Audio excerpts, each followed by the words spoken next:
Hello friends, I am Oleksandr Palii, Ukrainian historian. My previous lecture on the history of Ukraine see on my YouTube channel. Now I will tell you about the golden age of Ukraine. Writing, religion, the capital of the state coat of arms, and even the name of Ukrainian money are from those times.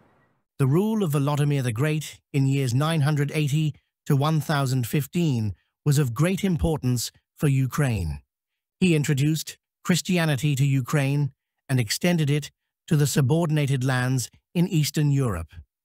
He built many cities around Kiev along the rivers Desna, Oster, Trubij, Sula, Stuhna, and others for protection against nomads.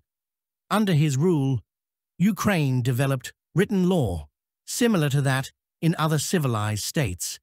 Ancient chronicles always have his name in its Ukrainian pronunciation, Volodymyr.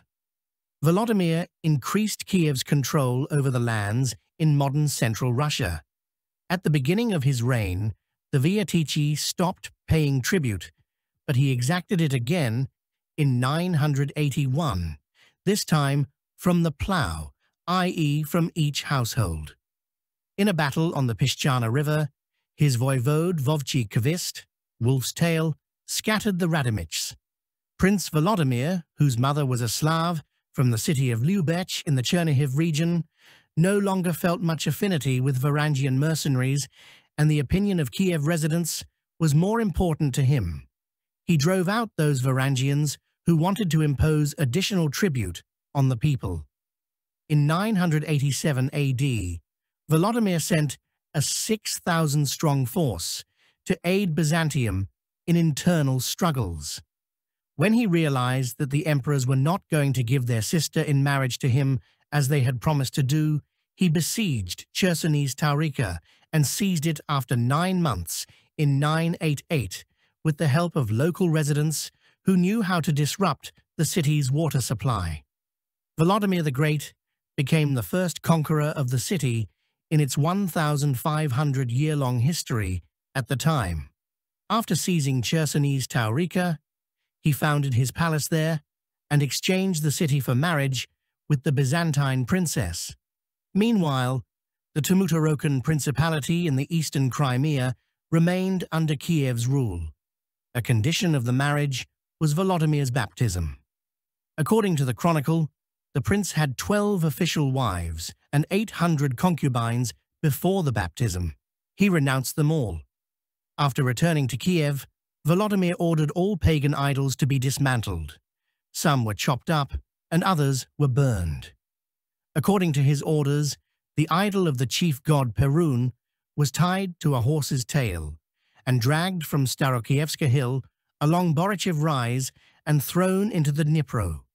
Men were dispatched to push it away from the banks until it reached the Dnipro Rapids.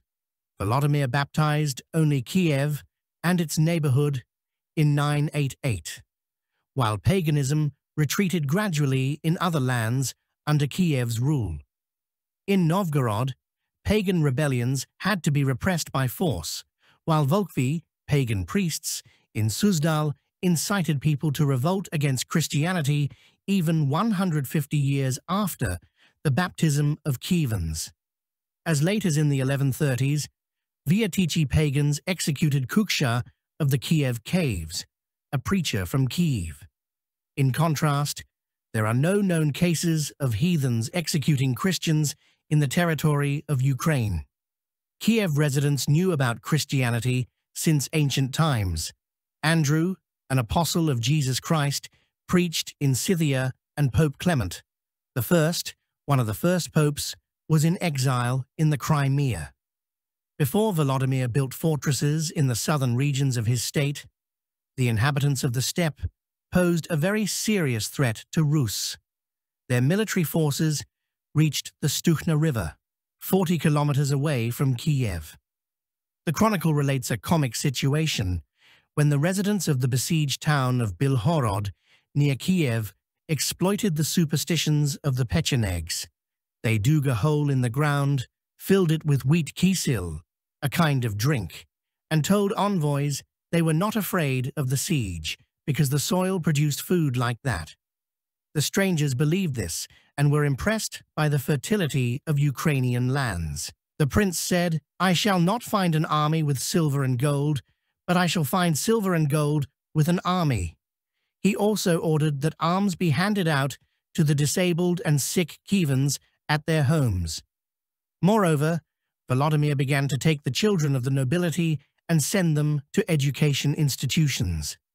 In 1018, after a war in which Volodymyr's sons Boris and Hlib were treacherously murdered, their brother Yaroslav established himself in Kiev. Historians called him Yaroslav the Wise. Yaroslav defeated the Poles, Lithuanians, Latvians and Finns and subjugated the Finno-Ugric tribes in what is now central Russia. Especially important was the 1036 victory over the Pechenegs, near the place where St. Sophia's Cathedral stands in Kiev. With Yaroslav's facilitation, Rusin Larian was elected Metropolitan of Kiev in 1051. This was the first attempt at autocephaly, autonomous management, of the Ukrainian Church. Yaroslav founded the so-called Yaroslav City. He expanded the fortress on Zamkova Hill in Kiev, adding walls up to 20 meters high, 30 meters wide at the base, and 3.5 kilometers long. Kiev's border outposts named after him were set up in Poland: Jaroslaw, Zalesie, Yaroslavl, Estonia, Yurev, named after Yaroslav's Christian name, Yuri, Georgi, now Tartu, and the Roz region, Yuriv, now Bila Tserkva. These cities, from Ukraine to the current territories of Poland, Estonia, and Russia, formed a symbolic cross as a sign of Prince Yaroslav's blessing of the lands controlled by Kiev. Nearly all of Yaroslav's children became related through marriage with European royal families: Hungarian, Norwegian, and Polish kings, Byzantine and German emperors, and so on. The descendants of the prince became kings and queens in several European countries. In particular, his daughter, Princess Anna Yaroslavna, married the French king. French government documents preserve her signatures made in Cyrillic.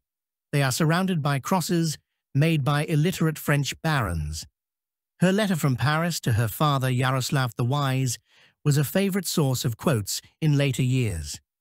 "To what barbarian country have you sent me? The dwellings are gloomy here, the churches are ugly, and the customs are horrible." Anna's descendants ruled France until the 14th century. Starting from the 4th through the 6th centuries AD, numerous aggressive Turkic hordes began to invade the steppe part of Ukraine.